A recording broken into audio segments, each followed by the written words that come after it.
جسمانی تعلق پیدا کیا. اگر تم نے بیویوں کے ساتھ جسمانی تعلق پیدا نہیں کیا اور اس کی پہلے شوہر سے بیٹیاں ہیں تو پھر نکاح ہو سکتا ہے. یعنی اگر وائف کے ساتھ اپنی شادی کی، پلیز اپنی آواز بند کر دیجئے. یہ سب سے پہلا کام یہی کیا کریں کلاس میں آنے سے کہ اپنی آواز بند کر دیا. تو اللہ تعالیٰ نے یہ بات کہی کہ اگر بیویاں جو دوسری تیسری بیوی ہوتی ہے اس کے ساتھ اگر تمہارا جسمانی تعلق نہیں ہوا اور اس کو طلاق ہو جاتی ہے، یہ وہ مر جاتی ہے اور جسمانی تعلق نہیں ہوا تو اس کی بیٹی سے بھی شادی. لیکن اگر اس کی ماں سے جسمانی تعلق ہو چکا ہے تو پھر اس کی بیٹی سے تم شادی نہیں کر سکتے. اس کو کیا کہتے ہیں؟ جو بیوی کی پہلی بیٹیاں ہوتی ہیں ان کو ربیبہ کہتے ہیں. اور ان بیویوں کی لڑکیاں جن سے تمہاری خلوت ہو، لیکن اگر خلوت نہ تو تم پر کچھ گناہ نہیں، اور تمہارے اصل بیٹوں کی بیویاں بھی تم پر حرام ہیں. اور بے شک اللہ تعالیٰ بڑا بخشنے والا اور بڑی رحم کرنے والا ہے. اور وہ عورتیں بھی تم پر حرام ہے جو کسی کے نکاح میں ہو، الا یہ کہ وہ تمہاری یعنی کوئی جنگ ہوئی ہے اور وہ جنگ میں آ جاتی ہیں اور اب ان کا پہلے شوہروں اور پہلے قبیلوں سے کوئی تعلق نہیں، تو پھر تم ان سے شادیاں، یعنی پہلے ہسبینڈ سے ان کا ریلیشن ختم ہو چکا ہے، پھر تم ان سے شادیاں کر سکتے ہو. یہ اللہ کا قانون ہے جس کی پابندی تم پر لازم کی گئی ہے. اور ان کے ماں سوا جو عورتیں ہیں ان کا مہر ادا کر کے اپنے مال کے ذریعے انہیں حاصل کرو. وہ تمہارے لیے حلال ہیں اس شرط کے ساتھ کہ تم پاک دامن رہنے والے ہو، نہ کہ بدکاری کرنے والے. یعنی جس عورت کے ساتھ جو بھی عورت تم کو پسند ہے اس سے نکاح کرو. بدکاری کرنے کا کوئی بھی سوال پیدا نہیں ہوتا. ٹھیک ہے، ہماری سوسائٹی کے اندر یہ چیز بہت بڑھتی جا رہی ہے، لیکن ہمیں اپنے بچوں کو، اپنے مردوں کو ایجوکیٹ کرنا ہے کہ یہ کتنا بڑا گناہ ہے. تو اللہ تعالیٰ کہتے ہیں کہ ان کو تم دو ان کے مہر فرض سمجھ کر، اور تم پر کوئی بھی اس بات کی وہ آپس میں رضامندی کے ذریعے اگر بیوی یہ کہہ دے کہ میں نے مہر نہیں لینا تو تم پر کوئی گناہ نہیں ہے، یا اگر تم پورا مہر دو تو اللہ راضی ہے. اور تم میں سے جو آزاد مسلمان عورتوں کے ساتھ نکاح کی قدرت نہ رکھتا ہو، یعنی خاتون جو ہے وہ کسی اعلیٰ سٹیٹس کی ہے اور بندہ کچھ بھی نہیں کما رہا، اس کو کوئی رشتہ نہیں مل رہا، تو اللہ تعالیٰ نے کہا اس دور میں چونکہ لونڈیاں ہر گھر کے اندر ہوتی تھی، اور ایک یہ بہت بڑا مسئلہ تھا کہ جب سے دنیا بنی ہے انسانوں پر ظلم کرتے تھے. جب ان کی لڑائیاں ہوتی تھیں تو وہ ان کی عورتوں بچوں کو غلام بنا کر لے آتے تھے اور ان عورتوں کے ساتھ اپنا جسمانی تعلق بھی پیدا کرتے تھے.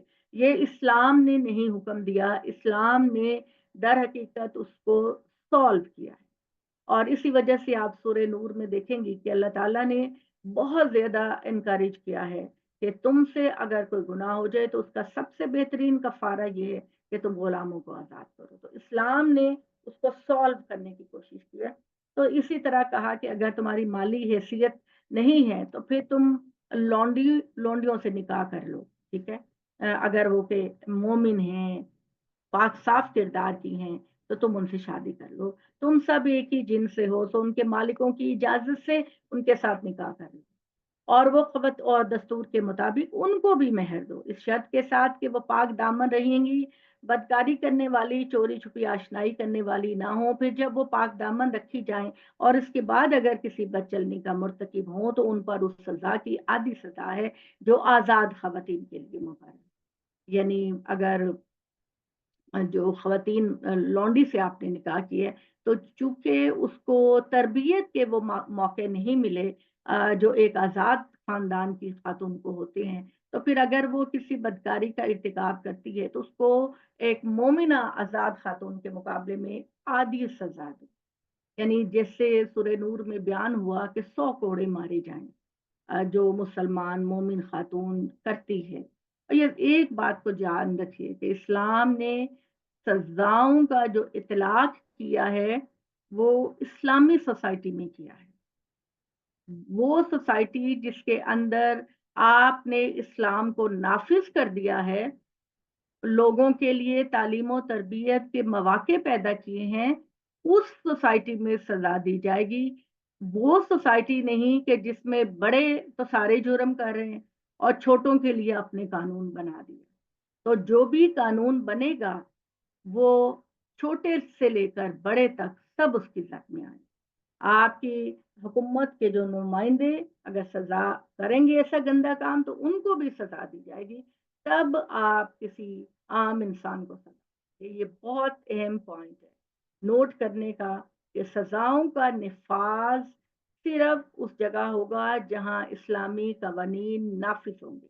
لوگوں کے لیے تعلیم و تربیت کا بندوبست ہوگا اور سزا اگر کسی عام انسان کو دی گئی ہے تو وہ سزا بڑے کو بھی دی جائے. بڑی سوسائٹی کا آپ کا یہ نہیں ہے کہ آپ کے جو بڑے لیڈر ہیں وہ تو غلطیاں کریں اور عام انسان کو آپ سزا دیں. یہ اسلامی طریقہ نہیں.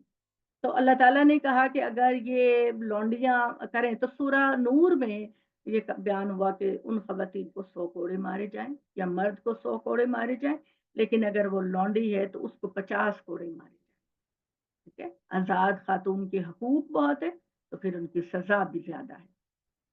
یہ ساری باتیں ان لوگوں کے لیے ہیں کہ جو کسی مشقت میں ڈلنے سے بچتا ہے. اور اگر تم سوسائٹی کی خواتین میں اگر کردار لونڈیوں کا اچھا نہیں ہے تو پھر اگر تم صبر کرو تو زیادہ بہتر ہے.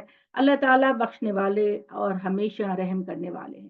اللہ چاہتا ہے کہ تمہارے لیے اپنے احکامات کو کھلے طریقے سے واضح کر دے اور تم کو ہدایت دے ان راستوں کے اوپر, ان لوگوں کے راستے کے اوپر جو تم سے پہلے ہیں. اور اللہ تو یہ چاہتا ہے کہ تمہاری توبہ کو قبول کر دے. اور اللہ تعالیٰ تو بڑے علم والے اور بڑی حکمت والے ہیں. اللہ تو یہ چاہتا ہے کہ تم پر توبہ قبول کریں اور وہ لوگ جو اپنی خواہشات کی پیروی کرتے ہیں کہ وہ چاہتے ہیں کہ تم بالکل اپنے صحیح راستے سے ہٹ جاؤ اور گمراہی کے راستے میں چلے جاؤ. اللہ تم پر پابندیوں کو ہلکا کرنا چاہتا ہے اس لیے کہ تمہاری کمزوریوں کی رعایت کرے. اور حقیقت یہ ہے کہ انسان بڑا ہی کمزور پیدا کیا گیا ہے. ایمان والو ایک دوسرے کے مال کو باطل طریقے سے نہ کھاؤ. باطل طریقے سے ملاوٹ کر کے اس کی مہنگائیاں کر کے اس کے اندر چوری چکاری کر کے ڈاکہ ڈال کر جعلی دستاویزات بنا کر یہ ساری چیزیں باطل طریقے سے مال کھانے کی ہیں. اور اس میں آپ نے ڈیٹیل سے پڑھا کہ اللہ بار بار کہہ رہے ہیں کہ جب کوئی لین دین کرو تو اس کو لکھ لیا کرو اور یتیموں کے مال کو ہڑپ کرنے کی کوشش نہ کرو الا یہ کہ تمہاری باہمی رضامندی کی تجارت ہو جس سے کوئی مال حاصل ہو جائے. اور نہ ایک دوسرے کو قتل کرو. اس میں شبہ نہیں کہ اللہ تم پر بڑا مہربان ہے. یاد رکھو کہ جو لوگ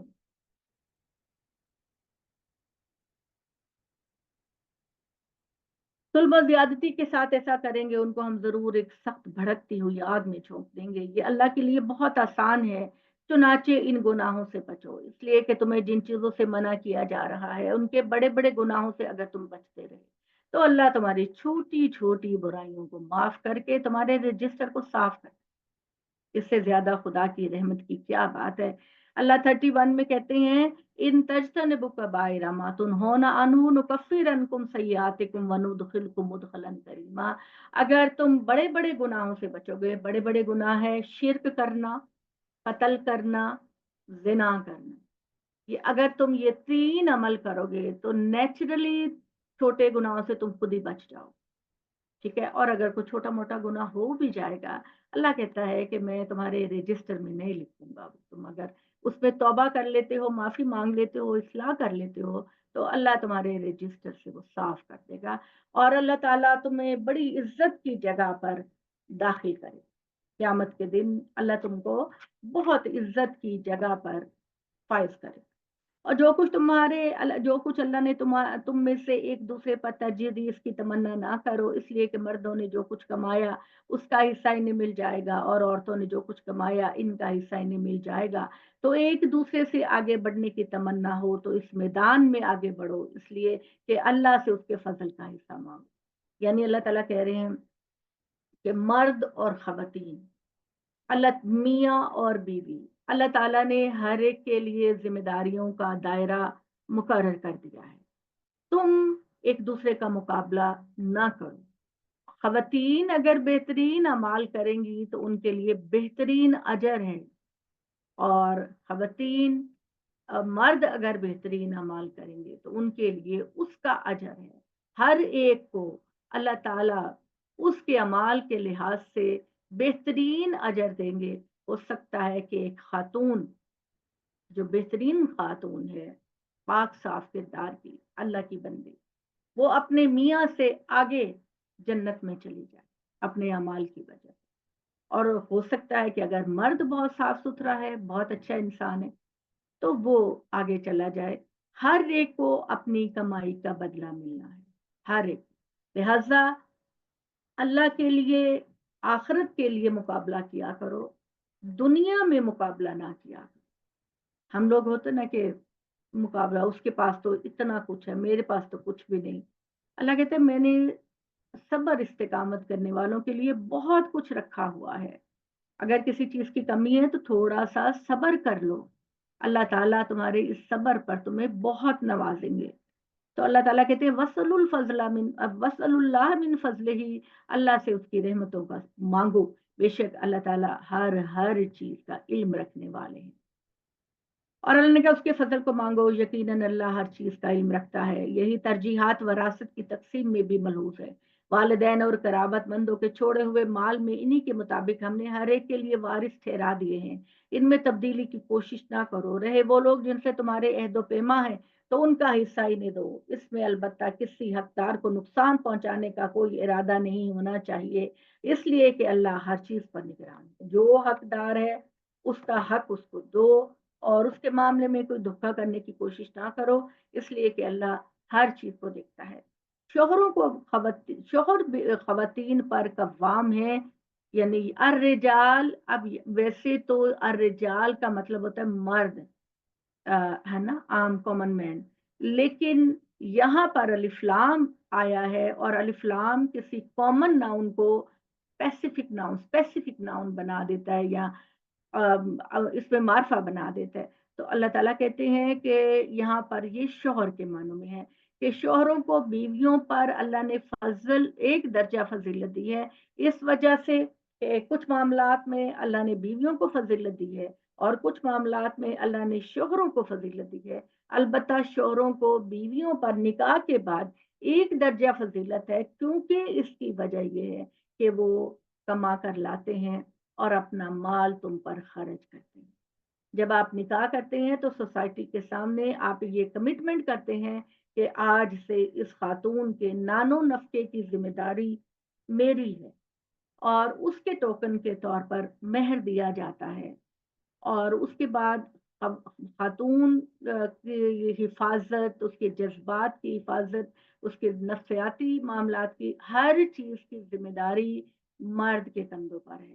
تو مرد پر بہت ساری ذمہ داریاں ڈالنے کے بعد اللہ تعالیٰ نے کہا کہ شوہروں پر صرف ایک درجہ فضیلت، اور یہ فضیلت مرد کو نہیں ہے، شوہر کو ہے۔ اگر یہ کہا جائے کہ بھائی کو فضیلت ہے تو یہ غلط بات ہے، اگر یہ کہا جائے کہ بیٹے کو فضیلت ہے تو یہ غلط بات ہے۔ صرف شوہر کو الف لام عہد ذہنی کا ہے۔ عہد ذہنی کا مطلب ہے کہ ہمیں پتا ہے کہ یہاں پر کس کے لیے رجال کا لفظ بولا گیا، تو رجال کا جو مطلب ہے وہ شوہر ہے اس جگہ پر، اور یہ اللہ نے کہا کہ بیویوں پر وہ ایک درجے کی فضیلت رکھتے ہیں اور باقی دونوں برابر ہیں، اس وجہ سے کہ وہ اپنے مال کو خرچ کرتے ہیں اپنی بیویوں کے اوپر اور ان کے نان و نفقے کی ذمہ داری اٹھاتے ہیں۔ چنانچہ جو نیک بیویاں ہوتی ہیں وہ اپنے شوہر کی فرما بردار ہوتی ہیں، حفاظت کرنے والی ہوتی ہیں اپنے شوہروں کی راز کی باتوں کی، شوہر کی جو پرسنل باتیں ہوتی ہیں ان کی حفاظت کرنے والی ہوتی ہیں۔ اور یاد رکھو انسینٹیو اللہ یہ دے رہا ہے کہ دیکھو یہ بہت بڑی بات ہے کسی کے راز کی حفاظت کرنا، کیونکہ اللہ بھی تو رازوں کی حفاظت کرتا ہے نا۔ اللہ کبھی یہ نہیں کرتا کہ پہلی مسٹیک پر تم کو پکڑ کر سزا دے۔ اللہ جو ہے وہ ہمارے واقعی میں اگر ہم اپنی زندگی پہ نظر ڈالیں تو اللہ تعالیٰ نے کس کس موقع پر ہماری حفاظت کی ہے، ہمارے رازوں کی حفاظت کی ہے۔ تو اللہ کہتا ہے کہ جب اللہ کر رہا ہے تمہارے رازوں کی حفاظت، تمہیں بدنام نہیں کر رہا، تو پھر تم بھی اپنے ساتھ جو لوگ رہتے ہیں ان کے رازوں کی حفاظت کرو۔ اور یہ کہ اگر کسی سے کوئی جرم بھی ثابت ہو گیا ہے اور کسی نے اس کو نہیں دیکھا سوائے آپ کے، تو آپ اس کی بھی پردہ پوشی کریں۔ شاید کہ ہو سکتا ہے کہ اس کے اندر یہ اصلاح کا ایلیمنٹ پیدا ہو جائے، اور وہ خواتین جن کے بارے میں تمہارا اندیشہ ہے کہ وہ فیملی کے اندر، گھر کے اندر بہت زیادہ سرکشی کرتی ہیں، توڑ پھوڑ کرتی ہیں، رونا دھونا کرتی ہیں، چیزیں پٹکتی ہیں، شور شرابہ کرتی ہیں، تو ان خواتین کو پیار سے سمجھاؤ، ان خواتین کو پہلی سٹیج پر پیار سے سمجھاؤ، محبت سے سمجھاؤ، اچھا کھلاؤ پلاؤ، ان کی جو رکی ہوئی ضرورت ہے وہ پورا۔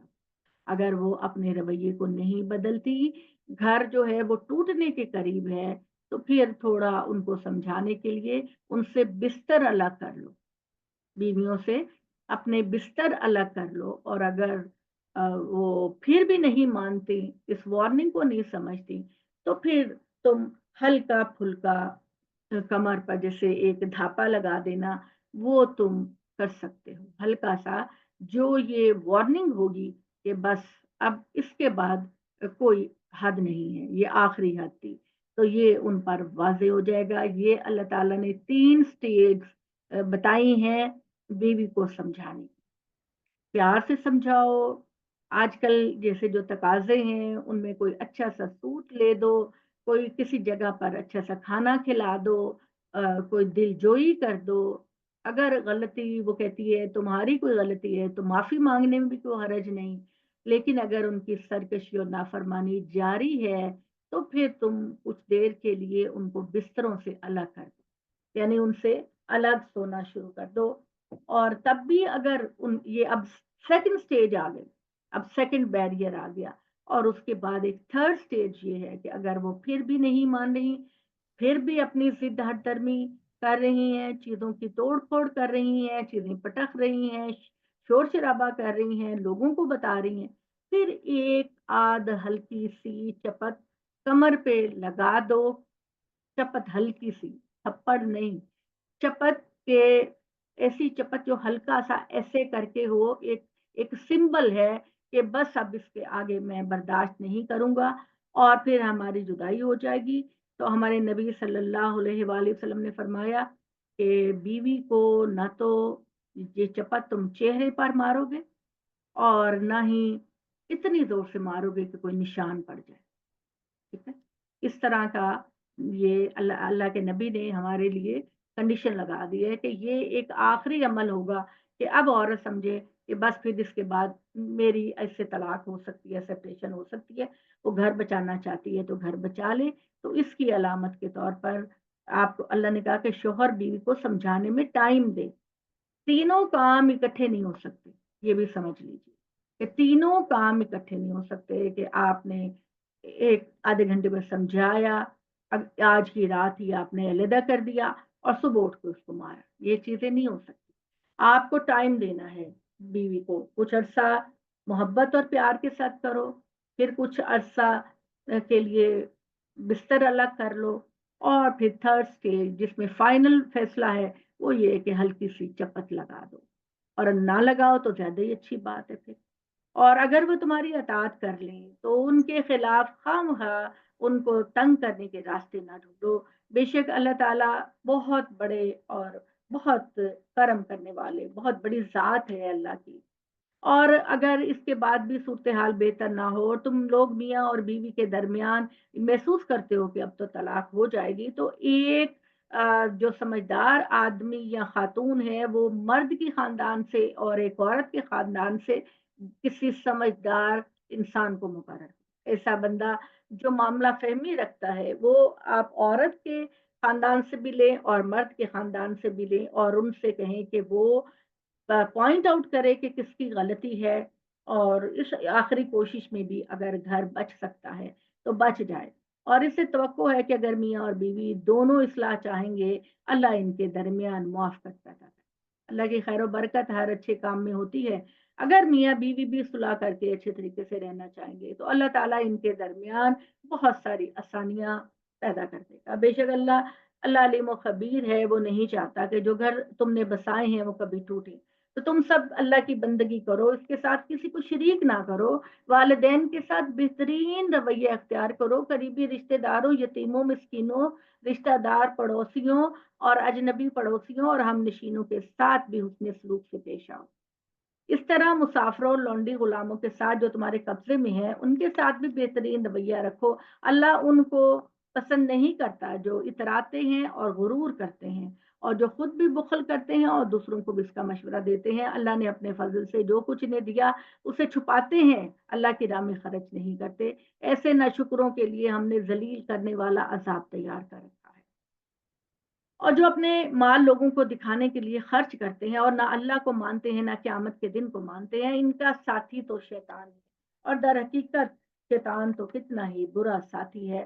اور اس کا کیا نقصان تھا کہ اگر یہ اللہ اور قیامت کے دن پر یہ لوگ ایمان لے کر آتے اور اللہ نے جو کچھ ان کو بخشا ہے اس میں سے خرچ کرتے، اور حقیقت یہ ہے کہ اللہ ان سے باخبر ہے، اللہ کسی کے ذرہ برابر حق تلفی نہیں کرتا۔ جب اپنے حضور میں، اللہ کے حضور میں ہم اپنے اعمال نامے وصول کرنے کے لیے جائیں گے، اللہ کہتا ہے میں ذرہ برابر کسی کی حق تلفی نہیں کروں گا، اور اگر کسی کی ایک نیکی ہوگی تو میں اس کو کئی گنا بڑھا کے دوں گا، کیونکہ میرے پاس سب کچھ ہے، میرے پاس بہت کچھ ہے، میرے پاس جو ہے محدود چیزیں نہیں ہیں کہ میں پورا پورا دوں گا، میں کئی گنا زیادہ دوں گا، اور اس کے ساتھ خاص اپنے فضل سے بہت کچھ اپنے متقی بندوں کو دوں گا۔ اور پھر اس دن یہ کیا کریں گے جب ہم ہر امت میں سے ایک گواہ لے کر آئیں گے، اور یہ جو عرب کے لوگ ہیں، نبی صلی اللہ علیہ وآلہ وسلم کی قوم ہے، ان میں ہم محمد صلی اللہ علیہ وآلہ وسلم آپ کو گواہ بنائیں گے کہ آپ نے اللہ کا اور اسلام کا پیغام لوگوں تک پہنچا دیا۔ اور پھر اس دن وہ لوگ جو انکار پر اصرار کرتے رہیں گے اور جنہوں نے نبی صلی اللہ علیہ وسلم کی نافرمانی کی ہوگی، تمنا کریں گے کہ کاش زمین پھٹ جائے اور وہ زمین میں دفن ہو جائے۔ جنہوں نے اللہ کے رسول کی نافرمانی کی ہوگی اور بڑے حد درمی اور سخت نافرمانی کے کام کیے ہوں گے، اس دن ان کی ناکامی اور شرمندگی اتنی زیادہ ہوگی کہ وہ یہ چاہے گا کہ زمین پھٹ جائے اور وہ ہمیشہ ہمیشہ کے لیے اس میں دفن ہو جائے، اور وہاں وہ اللہ سے کوئی بات نہ چھپا سکے، بالکل کوئی بات نہیں۔ آپ کی ایک ایک حرکت اللہ کے ہاں جو سسٹم ہوگا اس پہ ڈسپلے کر دی جائے گی، لو دیکھو انکار کرتے ہو اپنے اس گناہ کا۔ ایمان والو، اللہ کی بندگی کا جو حکم تمہیں دیا گیا ان سب کا سب سے بڑا اظہار نماز ہے۔ سوچیے وہ لوگ جو نماز نہیں پڑھتے ان کے بارے میں اللہ تعالیٰ نے یہ فرمایا ہے کہ اگر تم خدا سے محبت کرتے ہو اور اللہ کی عبادت کرتے ہو تو عبادت کا سب سے بڑا اظہار آپ کی نماز ہے، پانچوں وقت کی نماز۔ سارے کام چھوڑ کر، ساری ذمہ داریاں چھوڑ کر جو ہی کہا جائے اللہ اکبر، حی علی الصلاح، حی علی الفلاح، تو بس آ جاؤ تم اللہ کے حضور میں حاضر ہونے کے لیے۔ اگر تم نشے میں ہو تو نماز کی جگہ کے قریب نہ جاؤ۔ وہ عرب لوگ بھی بہت شرابیں پیتے تھے اور ان کی انگور اور کھجوروں سے اپنے گھروں کے اندر وہ مٹکے کے مٹکے بناتے تھے۔ تو اللہ تعالیٰ نے ابتدائی طور پر تو یہ حکم دیا، اللہ تعالیٰ بھی کتنے رحمان و رحیم ہیں، اللہ تعالیٰ کو پتا تھا کہ اچانک اگر اللہ کہہ دینا کہ یہ کام نہیں کرنا جس کے وہ عادی ہیں تو وہ ان کے لیے مشکل ہو جاتا، لہذا اللہ تعالیٰ نے پہلے تو یہ کہا کہ نماز کے وقت تم نشہ نہ کیا۔ نماز جب تم پڑھنے لگے ہو تو تمہیں نشہ نہیں ہونا چاہیے کہ تم جو بول رہے ہو وہ غلط چیزیں بول رہے ہو، تمہیں سمجھ میں نہیں آ، تو تم نشے کی حالت میں نماز کی جگہ کے قریب نہ جاؤ یہاں تک کہ جو کچھ کہہ رہے ہو اس کو سمجھنے لگو۔ اور اس طرح اگر میاں بیوی کا ریلیشن شپ آپس میں ہوا ہے تو پہلے غسل کر لو، اور اگر جنابت کی حالت میں نماز کی جگہ سے گزرنا مقصود ہو، ہاں وہ تم گزر سکتے ہو۔ اور اگر تم بیمار ہو یا سفر میں ہو یا تم میں سے کوئی رفع حاجت کر کے آیا یا تم نے عورتوں سے مباشرت کی ہے پھر پانی نہ ملے، ایسا بھی ہوتا ہے۔ وہ تو ایک ایسا علاقہ تھا کہ وہاں تو پانی مکہ میں بہت کم تھا، مدینہ میں اور مدینہ دونوں جگہ، اور آج بھی ایسی صورتحال ہو جاتی ہے، پانی نہیں آ رہا، آپ کی ٹینکی نہیں بھری، تو اللہ تعالیٰ کہتے ہیں کہ ایسے موقع پر نماز کے لیے پھر تم یہ کر سکتے ہو کہ تم